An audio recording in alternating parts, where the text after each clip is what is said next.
Alors première question, Monsieur Manceron, pourquoi vous êtes là? Je suis là d'abord parce que je suis l'un de ceux qui en France ont été scandalisés par cet événement quand ils en ont appris le déroulement et qui se sont mobilisés tous les ans, surtout depuis la fin des années 80 et depuis en particulier les années 2000, pour demander la reconnaissance de ce crime d'État qui a été commis le 17 octobre 1961 en plein cœur de la capitale. Aujourd'hui, c'est un dépôt de gerbe, pas de condamnation, pas de reconnaissance en tant que crime, massacre d'État. Vous dites quoi? Non, il y a eu des mots un peu plus précis que ceux que le président François Hollande avait employés dans un communiqué en octobre 2012, après son élection.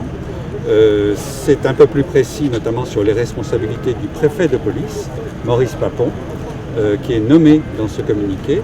Donc on peut considérer que c'est un petit pas de plus, mais ce que je note, c'est que le mot crime, comme vous l'avez fait remarquer, ne figure pas, crime d'État, pourtant on peut parler d'un crime d'État, et d'autre part, les responsabilités se limitent dans ce communiqué au préfet de police de la Seine, Maurice Papon, qui a des lourdes responsabilités, bien sûr, dans le déroulement de la répression. Mais le couvre-feu du 5 octobre, qui est cité dans le communiqué, a été pris par un comité interministériel où participaient le Premier ministre Michel Debré, le ministre de l'Intérieur de l'époque Roger Frey, en plus du préfet de police de la Seine, Maurice Papon.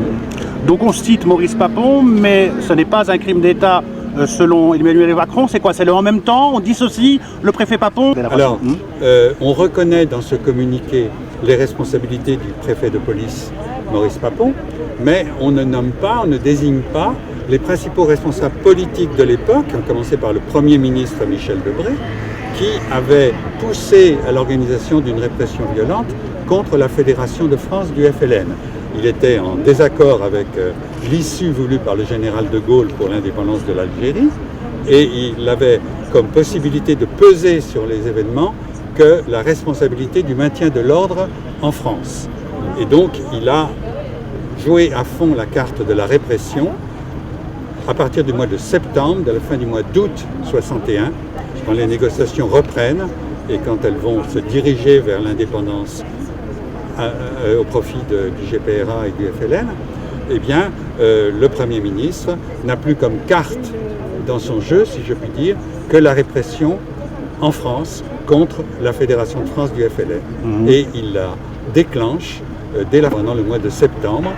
Ça aboutit à cette décision le 5 octobre d'un couvre-feu discriminatoire qui s'adresse aux seuls Français musulmans algériens qui sont le même statut civil que tous les habitants de la France et qui sont ciblés par une interdiction discriminatoire et complètement inconstitutionnelle au regard des principes de la République.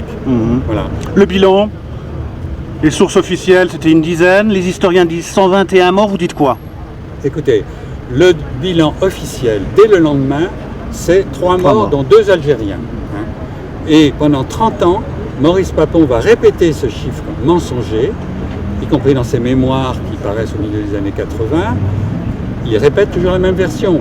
Il affirme toujours que les morts sont dus à des tirs échangés entre les militants de la Fédération de France du FLN et des policiers, ce qui est une invention, un mensonge total, que tous les historiens reconnaissent comme inexact. Et donc, cette version maintenue officiellement pendant 30 ans, cautionnée par le Premier ministre de l'époque, Michel Debré, dans ses propres mémoires, eh bien, elle commence à être discutée publiquement par des historiens, par des auteurs, au cours des années 1980. Et ça se poursuit dans les années 90 et dans les années 2000. Et maintenant, on sait un certain nombre d'éléments de vérité sur ce drame. La responsabilité de Maurice Papon est évidente, et c'est bien que le président Macron l'ait reconnu, mais c'est au-delà de la responsabilité du préfet de police de la Seine, celle d'une partie des autorités de l'époque, au sein même du gouvernement qui sont en cause. Il y a eu un mensonge d'État? Il y a eu un mensonge d'État, bien entendu, et il y a eu un mensonge qui consiste à nier un crime d'État. Et même ceux qui n'avaient pas poussé à cette répression, je pense au général de Gaulle, qui aurait dit inadmissible mais secondaire, parce que c'était la fin des négociations qui le préoccupait avant tout. Hein. Et on le comprend. C'était un pragmatique, un homme politique. Comme les dirigeants du GPRA, c'était ça qui les préoccupait avant toute chose. Hein. Donc, même le général de Gaulle, qui n'a pas une responsabilité directe sur la décision d'une répression violente et meurtrière, a couvert le silence et le déni autour de ce crime. Donc on peut parler d'un crime d'État, dont le chef de l'État est pas au même titre que les organisateurs, mais participe aux responsabilités. Aux alentours de 121 morts, c'est ce que vous confirmez? Alors, c'est très difficile de faire un bilan chiffré. Le bilan de 3 morts, dont 2 Algériens, était complètement mensonger. On sait maintenant que c'est des dizaines, plus de 100. Jean-Luc Einaudi, qui est l'auteur qui a le plus travaillé sur des listes, des témoignages, a fait un dénombrement de plus de 300, mais c'est un instrument de travail, sa liste. Donc, on sait que c'est des centaines, au moins 200 à mon avis, mais c'est le travail des historiens qui doivent l'établir, y compris avec l'étude des transpercés en Algérie. Parce que 1250, je crois, arrestations, chiffre donné par la police à l'époque. Et une grande partie, 12 500 arrestations, et plus d'1 millier ont été envoyés en Algérie. Présentés à la télévision aux Français comme étant de retour dans leur douar d'origine. Tout va bien pour eux, ils reviennent au village. Souvent les villages, ils n'existaient même plus. Mais enfin, c'est ça qui est raconté aux Français.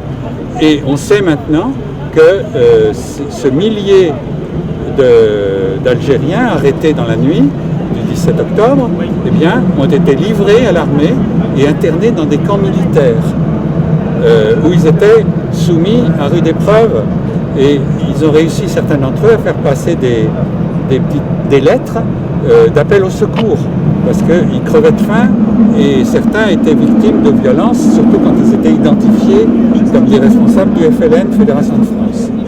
Voilà. Donc le bilan, pour revenir à votre question sur combien de morts, il est très difficile à établir.